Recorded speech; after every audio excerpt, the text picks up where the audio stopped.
చేసుకున్నామండి. మహాపరిశుద్ధుడైన తండ్రి, నీకు వందనాలు, స్తోత్రాలు. అయినా గడిచిన కాలమంతా కాచి కాపాడి సజీవ లెక్కలో ఉంచి క్షేమంగా ఉంచి ఈ సన్నిధిలో కూడుకొని నాయన కొన్ని మాటలు నువ్వు నేర్చుకున్నట్టుకు మాకు ఇచ్చిన అవకాశాన్ని బట్టి నీకు వందనాలు, స్తోత్రాలు. నాయన ఇదిగో నాయన, నీ మాటలుగా నీ పక్షముగా ఉండి నాయన మేము నేర్చుకుంటున్న ఈ మాటలు నాయన చెప్పడానికి నాయన సిద్ధపడుతున్న నాకు మంచి జ్ఞానం ఇవ్వండి. చెప్పబడుతున్న మాటలు అర్థం చేసుకుని వాటి ప్రకారంగా బ్రతకటానికి కావలసిన జ్ఞానాన్ని కూడా ఇక్కడ ఉన్న ప్రతి ఒక్కరికి దయచేయమని యేసుక్రీస్తు వారి పేరట ఈ ప్రార్థన మీకు సమర్పించుకుంటున్నాము తండ్రి. ఆమేన్. ప్రియమైన దేవుని పిల్లలారా,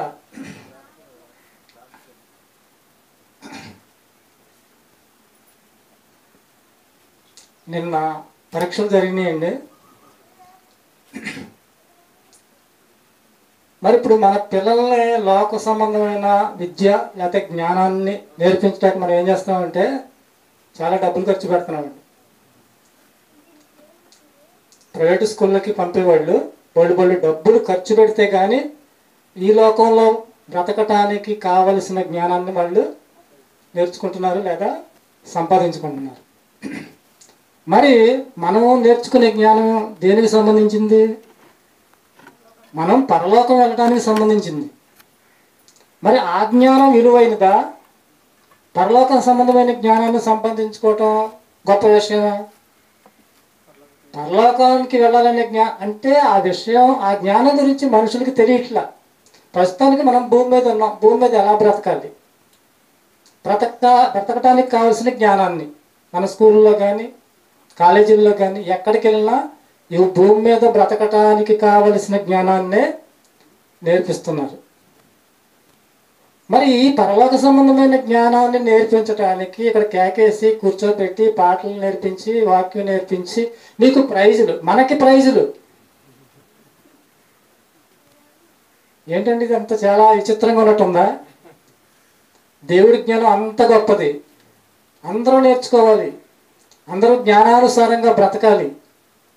బ్రతికిన తర్వాత ఈ లోకంలో లోకమంతా సంపాదించి వాని ప్రాణమును పోగొట్టుకునే వాడికి లేని భాగ్యాన్ని ఇక్కడ కూర్చున్న మనం ఈ జ్ఞానాన్ని నేర్చుకున్న మనకే దక్కుతుందండి. కోట్లు సంపాదించి ఖర్చు పెట్టిన రానిది పరలోకం. నేను చాలామందిని చూస్తుంటానండి, చాలా గొప్ప గొప్ప మాటలు మాట్లాడుతుంటారు లోక సంబంధంగా. అది ఎలాగండి, ఇది ఎలాగండి, అక్కడ 10 ఎకరాలు, అక్కడ బోర్ అండి, ఇక్కడ 2 బిల్డింగులు ఉన్నాయండి. నాకు అనిపిస్తూ ఉంటుంది, ఏంటంటే వీళ్ళు ఎంత సంపాదించినా వీళ్ళందరూ తిరిగి ఏంటి అని పరిస్థితి. నేను అతిశయపడుతూ ఉంటానండి. దేన్ని బట్టి? దేవుని బట్టి, మనం నేర్చుకుంటున్న మన యేసుక్రీస్తుని బట్టి, మనం పొందబోతున్న పరలోక రాజ్యాన్ని బట్టి. ఇంకా కొంతమంది మంచి జ్ఞానంగా మాట్లాడామనుకుంటున్నారు చాలామంది. మనం బ్రతికుండగానే నలుగురిని సంపాదించుకోవాలరా? ఆ నలుగురిని సంపాదించుకోవడం దేనికోసం అంట? చచ్చిపోయిన తర్వాత తీసుకెళ్ళటానికంట. చచ్చిపోయిన తర్వాత తీసుకెళ్ళే వాళ్ళు కరువయ్యారండి. వండిస్తారు, అసలు ఉండనించరు. ఏదో వాత్సల్యంతో కొంతసేపు బాధపడినా ఏడ్చినా ఉండనిస్తారు, కుదరదు అసలు.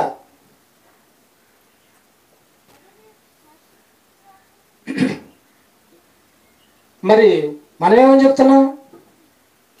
బ్రతికి ఉండగానే యేసుక్రీస్తుని సంపాదించుకోవాలని చెప్తున్నామండి. ఒక్క యేసుక్రీస్తుని సంపాదించుకో చాలు.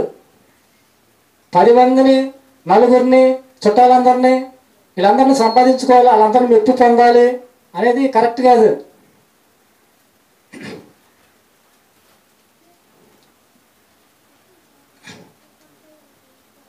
ఒక్క యేసుక్రీస్తుని సంపాదించుకుంటే పరలోకి వెళ్ళిపోతామండి.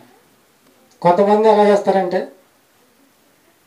పుడతారు, పిల్లలకి అంటారు, పెద్దవాళ్ళని చేస్తారు, చదివిస్తారు, వాళ్ళకి ఉద్యోగాలు వస్తాయి, వాళ్ళు మంచి భవిష్యత్తు వాళ్ళకి ఏర్పాటు చేస్తారు. కొంతమంది జీవితాల్లో చనిపోయిన తర్వాత కొన్ని డబ్బులు కూడా దాచుకుంటారండి బతికొండంగా. ఆ డబ్బులు దాచుకొని, అరే నేను చనిపోయిన తర్వాత మాకు ఈ డబ్బులు ఖర్చు పెట్టు, 1,00,000, 2,00,000, 3,00,000, 4,00,000. ఎందుకు? ఫలానాళ్ళ గురించి సమాజంలో బాగా జరిగించారు. ఏం జరిగించారు? కార్యక్రమాలు సక్రమంగా జరిగించారు. వారి పిల్లలు మీ దగ్గర డబ్బులు ఉంటే ఉండకపోవచ్చు, ఈ డబ్బు దానికి కేటాయించాలని చెప్పి చచ్చిపోతుంటారు. ఇక్కడ ఎంత వైభవంగా ఎన్ని జరిగించినా అక్కడికి వెళ్ళిన తర్వాత వెళ్ళిపోయేది యేసుక్రీస్తుని అంగీకరించకపోతే నరకానికి. ఈ వాస్తవం చాలామందికి తెలియక ఏదేదో మాట్లాడుతున్నారు, ఏవేవో గొప్పగా బతుకుతున్నాం అనుకుంటున్నారు. కానీ చివరికి అది భయంకరమైన పరిస్థితికి తీసుకెళ్ళిపోతుంది. అక్కడ మంచిలు పాటలు పెట్టరమ్మా. ప్రియమైన దేవుని పిల్లలారా, చిన్న అంశం ఏంటంటే చెప్పాలనుకుంది, పొరుగు వారిని ప్రేమించుట ఎట్లు. పొరుగు వారిని ప్రేమించడం అంటే ఏంటి?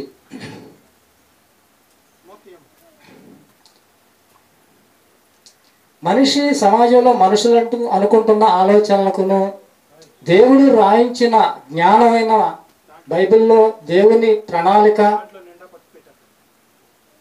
వీటికి కూడా చాలా వ్యత్యాసం ఉందండి. మనిషి ఆలోచనలు వేరు, దేవుని ప్రణాళిక ఎలా ఉందంటే, చాలామంది ఆలోచనలు ఎలా ఉంటాయంటే, క్రైస్తవుల పరంగా ఆలోచిద్దాం.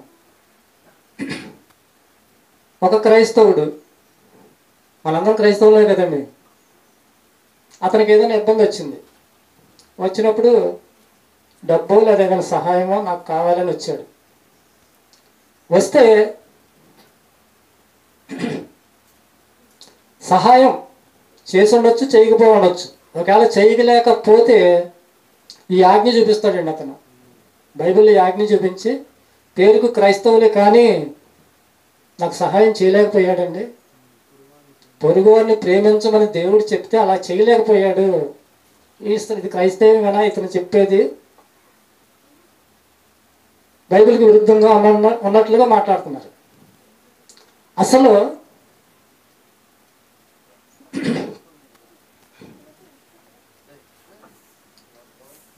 పొరుగువారిని ప్రేమించమంటే అంటే ఎవరు పడితే వాళ్ళు వచ్చేసి మనకి సహాయం చేయమని డబ్బులు అడిగితే ఇచ్చేటివేనా?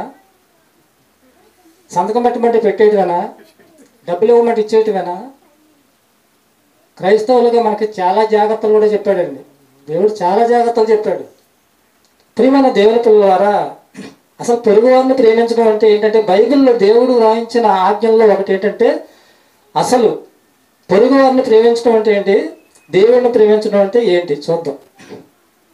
మనం చేసే సహాయం ఎలా ఉండాలంటేనండి, మనం ఒకరికి సహాయం చేసామనుకోండి, ఇచ్చే స్థితిలో కొందరు ఉంటారు, తీసుకునే స్థితిలో కొందరు ఉంటారు. ఏది ఏమైనా అందరూ కూడా దేవుని పిల్లలు, అందరూ దేవుని కోసం మనందరం బ్రతుకుతున్నాం. ఇచ్చే స్థితిలో మనం ఉన్నప్పుడు సహాయం పొందిన వ్యక్తి మనం ఇచ్చిన సహాయాన్ని బట్టి, ఇచ్చిన డబ్బును బట్టి, చేసిన సహాయాన్ని బట్టి దేవుళ్ళో అభివృద్ధి చెందితే మనకు సంతోషం అండి. దేవుళ్ళో అభివృద్ధి చెందితే మనకు ఎంతో సంతోషం ఒక క్రైస్తవుడిగా.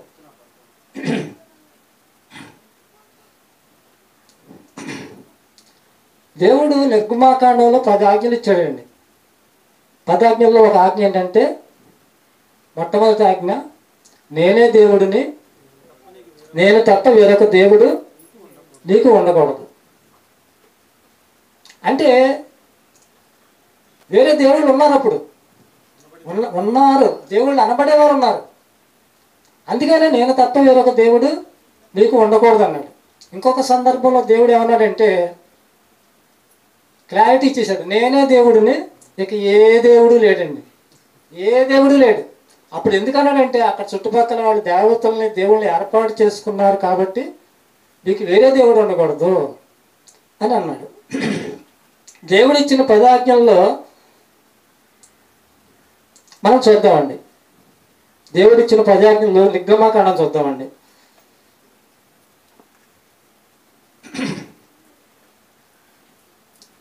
దేవుడు ఈ ఆజ్ఞలన్నిటినీ వివరించి చెప్పెను, నీ దేవుడైన యెహోవాను నేనే, దాసుల గృహమైన ఐగుప్తు దేశములో నుండి నిన్ను వెలుపలికి రప్పించి తిని, నేను తప్ప వేరొక దేవుడు నీకు ఉండకూడదు. ఇంకా ఏమన్నాడు, పైన ఆకాశం అందే కాని, క్రింద భూమి ఎందే గాని, భూమి కింద నీళ్ల ఎందే గాని ఉండి దేని రూపమును విగ్రహమునైనను నీవు చేసుకొనకూడదు, వాటికి సాగిలి పడకూడదు, పూజింపకూడదు, సాగిలి పడకూడదు. ఏలయనగా నీ దేవుడైన యెహోవానకు నేను రోషము గల దేవుడును, నన్ను దేశించు వారి విషయంలో 3-4 తరముల వరకును తండ్రుల దోషములు కుమారుల మీదకి రప్పించుదును. నన్ను దేశించే వారి పట్ల ఇలా జరిగిస్తాను.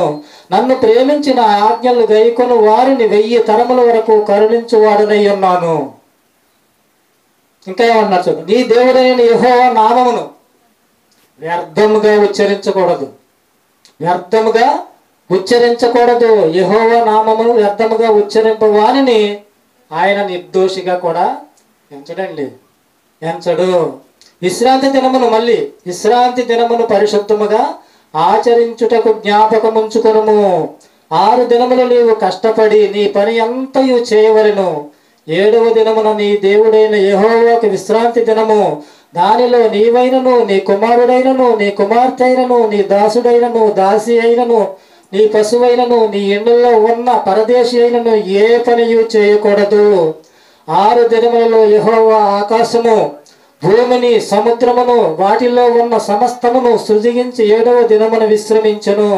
అందుచేత యెహోవా విశ్రాంతి దినమును ఆశీర్వదించి దానిని పరిశుద్ధపరిచెను. ఇంకా నీ దేవుడైన యెహోవా నీకు అనుగ్రహించు దేశములో నీవు దీర్ఘాయుష్మంతుడు వగునట్లు నీ తండ్రిని తల్లిని సన్మానించు. నరహత్య చేయకూడదు, వ్యభిచరించకూడదు, దొంగలింలకూడదు, పొరుగువాని మీద అబద్ధ సాక్ష్యము పలకకూడదు, నీ పొరుగువాని ఇల్లు ఆశింపకూడదు.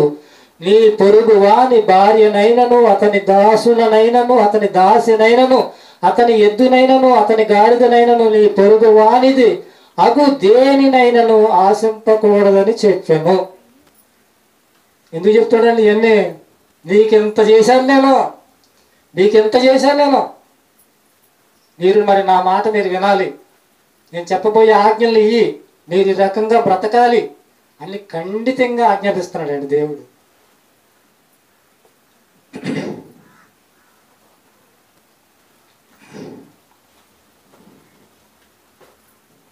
అంటే ఇప్పుడు మనం ఆలోచించవలసింది ఏంటంటే, విగ్రహమును చేసుకొనకూడదు, వాటిని పూజింపకూడదు.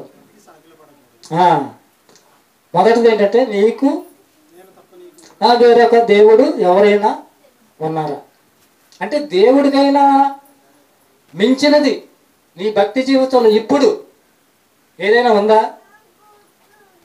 ఆలోచించుకోవాలి. అంటే నీ దేవుడు చెప్పింది ఏంటి? ఆదివారం అంటే విశ్రాంతి దినం శనివారం అండి. అప్పుడు శనివారం, ఇప్పుడు మనకందరం కూడా ఇప్పుడు ఆదివారం అనేది సెలవు దినం కాబట్టి అందరం ఆదివారం నాడు చేసుకుంటున్నాం. అంటే దేవుణ్ణి ఇంత గొప్పగా ఆజ్ఞాపించిన అన్ని ఆజ్ఞలు మనకి ఇచ్చాడు కదా దేవుడు. మరి దేవుణ్ణి ఆదివారం రోజున మరి దేవుణ్ణి కాదని మనం ఏదైనా చేసుకుంటున్నామా? చాలా జాగ్రత్తగా ఆలోచించాలండి మనందరం కూడా.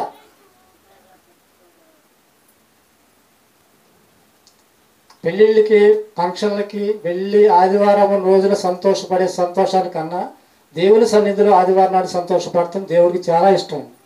ఎందుకంటే ఈ జీవితాన్ని ఇచ్చాడు, ఈ బ్రతుకునిచ్చాడు, తల్లినిచ్చాడు, తండ్రినిచ్చాడు, నీ రాకపోకల్లో నీకు తోడుగా ఉన్నాడు, నిన్ను కాపాడుతున్నాడు. అటువంటి నీ దేవుడిని నువ్వు సంతోషపెట్టవద్దా? సంతోషపెట్టాలి. వాళ్ళు ఏమైనా అనుకుంటున్నారు వెళ్ళకపోతే అనే భావన చాలామంది వ్యక్తం చేస్తూ ఉంటారండి. దేవుడు అనుకోడా? దేవుడు కూడా అనుకుంటాడు. ఎందుకంటే నీకు జీవితాన్ని ఇచ్చింది ఆయన. ఆయన చెప్పినట్లుగా చేస్తే దేవుడు సహాయం నీకు ఉంటుందండి, అది ఆలోచించాలి. ఆయన చెప్పినట్లుగా మనం బ్రతకగలిగితే ఆయన ప్రోత్సాహం మనకే ఉంటుంది.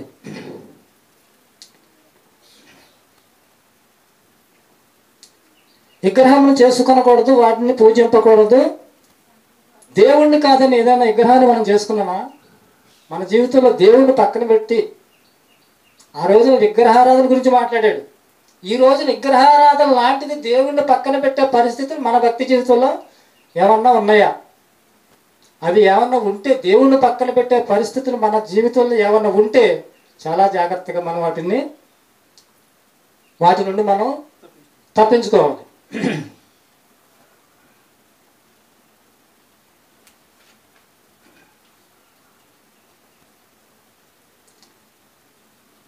మూడో ఆజ్ఞ, మన దేవుడైన తండ్రిని, అప్పుడు యెహోవా అని, ఇప్పుడు మన దేవుడైన తండ్రిని వ్యర్థంగా ఉచ్చరింపకూడదు. వ్యర్థంగా అంటే అయిన దానికి కాని దానికి నీ కష్టం వచ్చినా నష్టం వచ్చినా, నీ అవివేకంతో నువ్వేమన్నా కష్టాల్లో ఇరుక్కుపోయినా, దేవుడు నాకు ఎలాగ చేశాడేంటి, అలా చేశాడేంటి, దేవుడు దాంట్లో ఎంటర్ అవ్వాలా. నువ్వు చేసుకున్నావు అది, నువ్వు చేసుకున్న దాన్ని బట్టి దేవుడు నాకు ఎలా చేశాడు, దేవుడు నాకు అన్యాయం చేశాడు అనడం అనేది వ్యర్థంగా దేవుడి నామాన్ని ఉచ్చరించటం అండి. తర్వాత విశ్రాంతి దినం.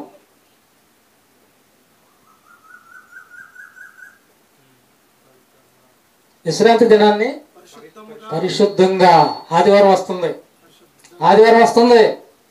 పనులన్నింటినీ కూడా చక్కబెట్టేసుకుని అంత క్రితం 6 రోజులు, ఆదివారం వస్తుంది, సిద్ధపాటు అండి, సిద్ధపాటు. నాకు ఆదివారం వస్తుంది అని ఒక సిద్ధపాటు అనేది మనిషికి ఆతృత ఉండాలండి. దేవుని సన్నిధిలోకి వెళ్ళే ఆనందాన్ని పొందాలనే ఆతృత ఉండాలి. ఆతృత వాక్యపు అనుభవంలోకి వెళ్ళినప్పుడు, దేవుడి కార్యాలు మనం చూస్తున్నప్పుడు, మన జీవితాల్లో దేవుడు అవ్వని కార్యాలండి, అసలు ఇది కార్యం అవుద్దా అనేక కార్యాలు మన పట్ల జరిగించినప్పుడు ఆదివారం రోజున ఆయనకి ఇస్తానికి ఇబ్బంది ఏంటి చెప్పండి. ప్రియమైన దేవుని పిల్లలారా, ఆదివారం రోజున ఆయన సన్నిధిలో ఉండాలి, వాక్యం వినాలి, వాక్యం నేర్చుకోవాలని ఆతృత కలిగి పనులన్నింటినీ కూడా సాధ్యమైనంత వరకు వేరే రోజుకు మార్చుకోవాలి. తప్పనిసరి అయితేనే తప్ప. ఏమండి, ఏదన్నా దుర్వార్త వచ్చింది, వెళ్ళాల్సి వచ్చింది, వెళ్ళు. ఏదన్నా బాగా దగ్గర ఫంక్షన్ వచ్చింది, వెళ్ళు. అంతేగాని దేవుడు ఏమి అనుకోలే, దేవుడు మనతో గట్టిగా మాట్లాడే, మన ఎదుటపడి మాట్లాడే మనిషి కాదులే అనుకొని ప్రతిదానికి, చిన్నదానికి పెద్దదానికి కూడా ఆరాధన మాని వెళ్ళే పరిస్థితి ఉండకూడదండి, ఉండకూడదు. ప్రియమైన దేవుని పిల్లారా, దేవుణ్ణి కాదని మనం ఏం చేయగలం చెప్పండి. మనం ఏ పని, ఏ మంచి కార్యం తలపెట్టినా జేబుని హస్తం మనకు తోడుగా ఉంటే అది సఫలీకృతం అవుతుంది, ఆ పని ముందుకెళ్తుంది, ఆ పనిలో నువ్వు సక్సెస్ అవటానికి దేవుడి సహాయం సంపూర్ణంగా ఉంటుంది.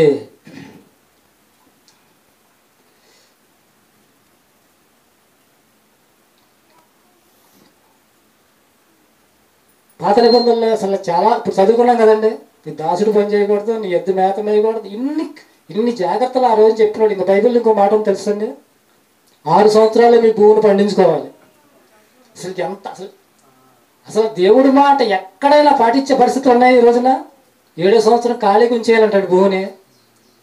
ఏమండి, భూమి అండి మనకి సంతోషంగా తన ఫలసాయాలను ఇవ్వాలండి. అది బాధపడుతూ మనకు ఫలసాయాన్ని ఇవ్వకూడదు. అందరికీ పండుతున్నాయి, అది కన్నీటితో మనకి ఫలసాయాన్ని ఇస్తుందా, దాని సారాన్ని ఇస్తుందా, ఇష్టంతో ఇస్తుందా, సంతోషంతో ఇస్తుందా, ఆలోచించాలండి.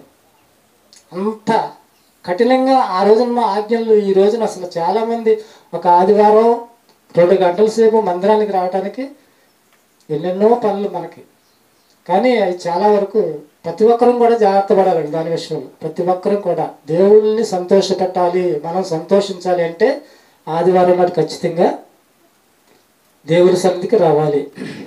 ఇప్పుడు చాలా తాపీగా ఉన్నాం, పాత నిబంధన పరిస్థితులు అయితే చాలా కఠినంగా ఉన్నాయి. ఇప్పుడు మనం చెప్పుకున్న ఈ 4 ఆజ్ఞలు ఏం ఆజ్ఞలు అంటే 10 ఆజ్ఞల్లో ఒక భాగం అండి. ఇవి సిద్ధాంతపరమైన ఆజ్ఞలు. ఇవన్నీ కూడా దేవుని పక్షాన మనం నెరవేర్చవలసిన వారమై ఉన్నాము. ఈ 4 ఆజ్ఞల సారం ఏంటి? ఈ 4 ఆజ్ఞలకు ఒకసారి నీ పూర్ణ మనసుతో, పూర్ణ హృదయంతో దేవుని, నీ పూర్ణ వివేకముతో, పూర్ణ బలముతో నీ దేవుణ్ణి ప్రేమించవలను. ఇవన్నీ 4 చేయించాలి. ఈ పూర్ణ బలముతో ఇలా ప్రేమించేవాళ్ళు 4 నెరవేరుస్తారు. ఇలా ప్రేమించేవాళ్ళు 4 కూడా నెరవేరుస్తారు. ఈ ఆజ్ఞల ప్రకారం దేవుని యందు నడుచుకుంటే పై ఆజ్ఞలను మనం నెరవేర్చి దేవుణ్ణి ప్రేమించిన వారం అవుతామండి. ఈ ఆజ్ఞలన్నీ కూడా మనం నెరవేర్చగలిగితే దేవుణ్ణి మనం ప్రేమించిన వారమై అవుతాము. ఇక నైతికపరమైన ఆజ్ఞలు ఉన్నాయి, 6 ఆజ్ఞలు. అవి ఆలోచన. తల్లిదండ్రులను సన్మానించాలి. తల్లిదండ్రులను సన్మానించాలని ఒక ఆజ్ఞ పెట్టాడు. బైబిల్ చాలా మతం అంటున్నారండి. అంటే పొరుగువారిని ఆశించబాకు, తల్లిదండ్రులను ప్రేమించాలి, వాళ్ళని పోషించాలి, వాళ్ళని జాగ్రత్తగా కాపాడుకోవాలి. ఈ మాటలన్నీ కూడా మతపరమైన మాటల, సమాజ శ్రేయస్సు కోరి ఒక ధర్మాన్ని ఉద్దేశించిన మాటల. మనిషి చక్కగా ఇవన్నీ కూడా పాటిస్తే ప్రశాంతంగా ఉంటుంది ఈ భూప్రపంచం. ఇవన్నిటిని మనిషి మీరిపోయాడు కాబట్టి ఇన్ని సమస్యలు, ఇన్ని గొడవలు, ఇన్ని అల్లర్లు.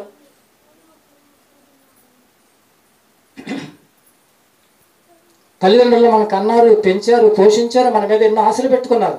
ఆశలు పెట్టుకున్నప్పుడు అంత ప్రేమ నీ మీద చూపించినప్పుడు నువ్వు కూడా సన్మానించాలంటే వాళ్ళని ప్రేమించాలి, గౌరవించాలి, వృద్ధాప్యంలో వాళ్ళని చూడాలని దేవుడు చెప్తున్నాడు. 10 ఆజ్ఞల్లో ఒక ఆజ్ఞ,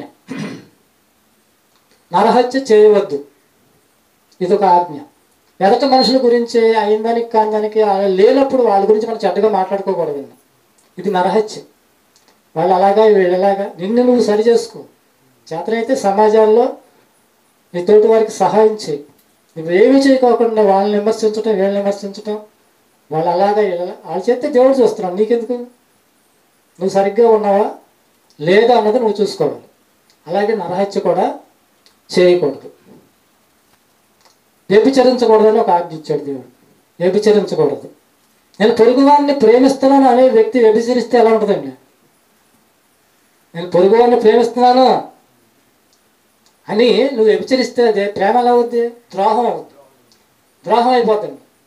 ఇవన్నీ కూడా మనిషి తను తాను మోసకం చేసుకునే మాటలు, తను తాను సమర్థించుకునే మాటలు. కానీ దేవుని వాక్యం దగ్గరికి వస్తే వాటికి ఇట్లన్నింటినీ కూడా దేవుడి వాక్యం ఖండిస్తుంది.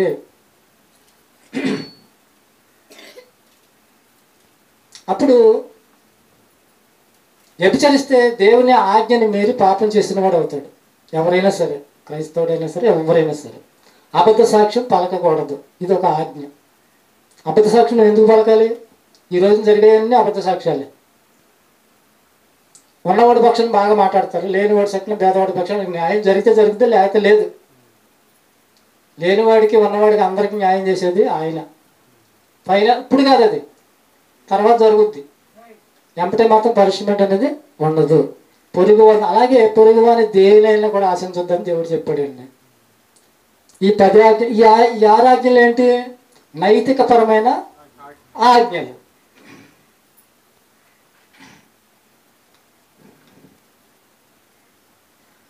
ఈ నైతికపరమైన ఆజ్ఞలు గలతీ పత్రిక చూడండి 5:14. 5:14.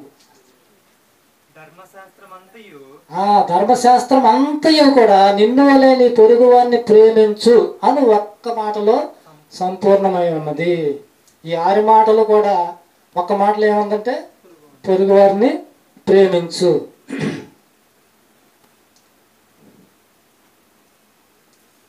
దేవుణ్ణి ప్రేమిస్తానయ్యా నేను అని చెప్తారు సార్. దేవుణ్ణి ప్రేమిస్తున్నా అని చెప్పేవాళ్ళు దేవుని ఆత్మ కలిగిన మనిషిని ప్రేమించాలా వద్దా? అందరిలో ఉన్నది దేవుని ఆత్మే కదా. ఇప్పుడు ఇక్కడ జరిగే కార్యక్రమాలన్నీ దేవుణ్ణి ప్రేమించడం, పొరుగువారిని ప్రేమించడమేనండి. ఒక మనిషిని పరలోకానికి తీసుకెళ్ళటం కన్నా మించిన ప్రేమ లేదు. అదే యేసుక్రీస్తు వారు కూడా చేసింది. ఒక మనిషిని పరలోకానికి నడిపించే విధానంలో మనం చేసేది ప్రతిదీ కూడా దేవుణ్ణి ప్రేమించి ఈ పని చేస్తున్నాం. పొరుగు వారిని ప్రేమించి పరలోకానికి తీసుకెళ్దామని ప్రయత్నం చేస్తున్నాం. సాటి మనిషి ప్రేమించాలి. మరి సాటి మనిషిని నేను ప్రేమిస్తున్నాను అంటే సరిపోద్దా? మళ్ళీ దేవుణ్ణి ప్రేమించాలి. నీ సృష్టికర్త కదా ఆయన, నీ సృష్టికర్తే ఆయన. అంటే ఇక్కడ ఏంటి లింక్ అనమాట. ఇటు దేవుణ్ణి ప్రేమించాలి, ఈ 4 ఆజ్ఞల ప్రకారం, ఈ 6 ఆజ్ఞల ప్రకారం కూడా సహోదరుని ప్రేమించాలి, పొరుగువారిని కూడా ప్రేమించాలి. అంటే దేవుడు చెప్పిన సిద్ధాంతపరమైన ఆజ్ఞలు పాటిస్తూనే దేవుణ్ణి ప్రేమించాలి. అలా ప్రేమిస్తేనే.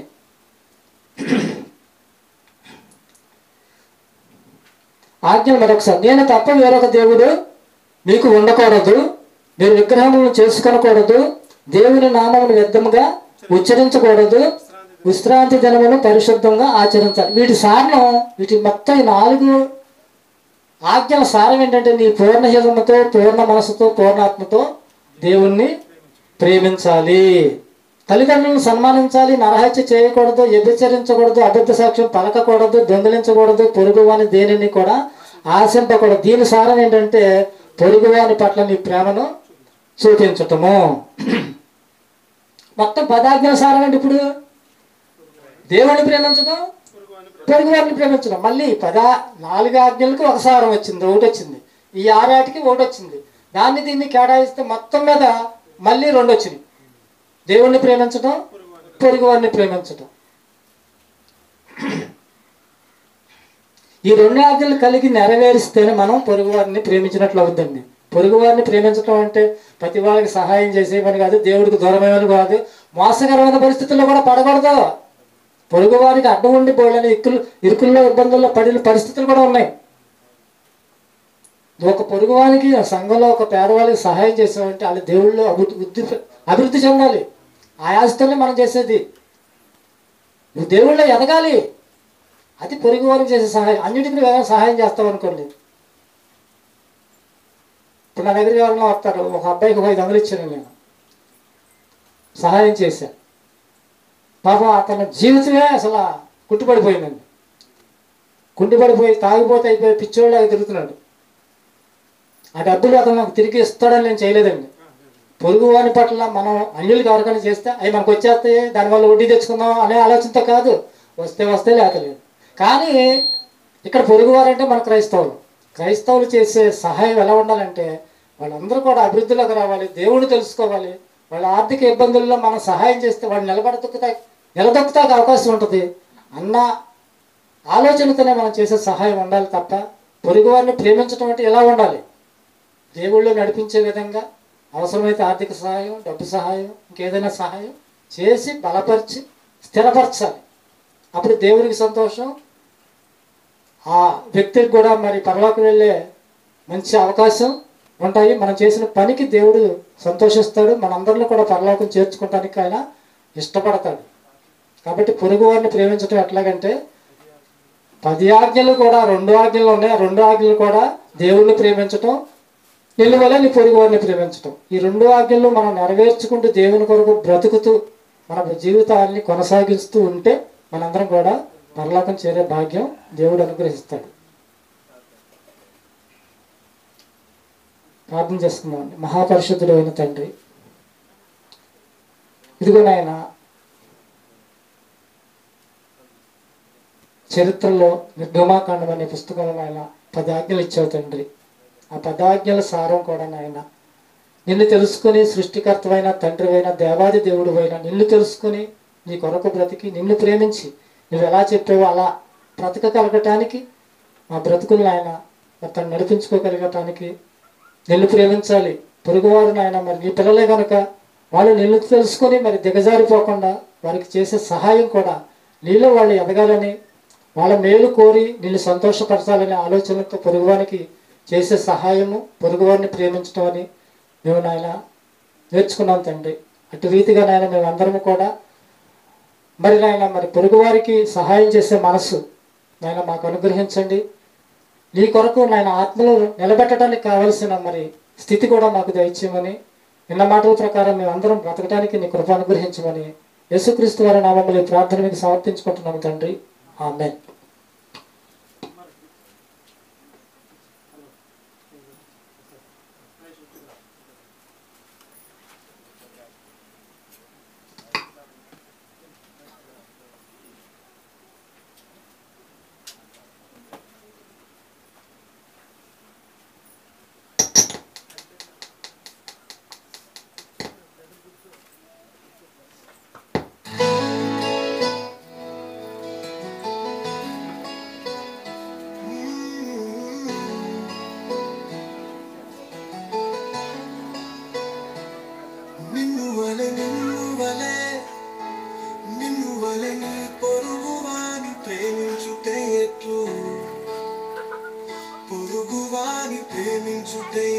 ప్రేమించుటయట్లు నిన్ను వలని పొరుగువానిని ప్రేమించుటే ఎట్లు దేవుని 10 ఆజ్ఞలు నెరవేర్చుటే పొరుగువానిని ప్రేమించుట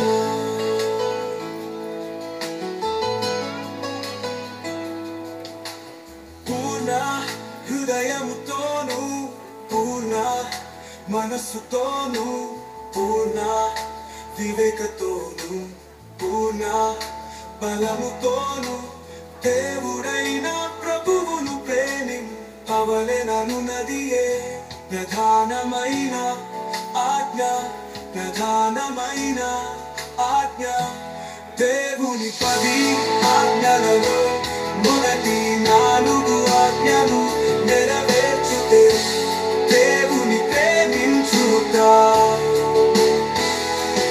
దేవుని ప్రేమించుట నిన్ను వలె నీ పొరుగువాని ప్రేమించుట ఎట్లు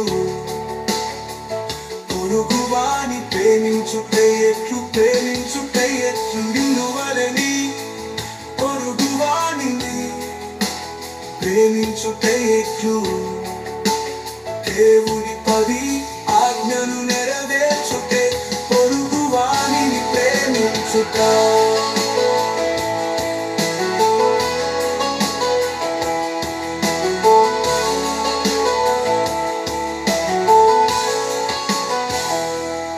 ధర్మశాస్త్రమంతయు నిన్ను వలె నీ పొరుగువానిని ప్రేమించుము అను ఒక్క మాటలో సంపూర్ణమయ్యున్నది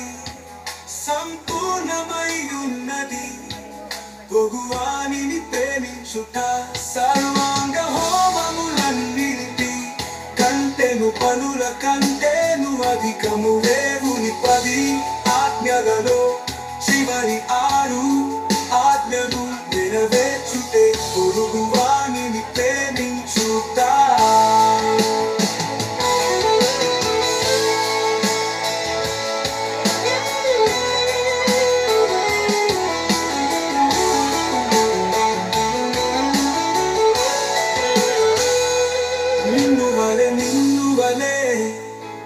నిన్ను వలె నీ పొరుగువాని ప్రేమించుట ఎట్లు పొరుగువాని ప్రేమించుట ఎట్లు నిన్ను వలె నీ పొరుగువానిని ప్రేమించుట ఎట్లు దేవుని 10 ఆజ్ఞలు నెరవేర్చుటే పొరుగువానిని ప్రేమించుట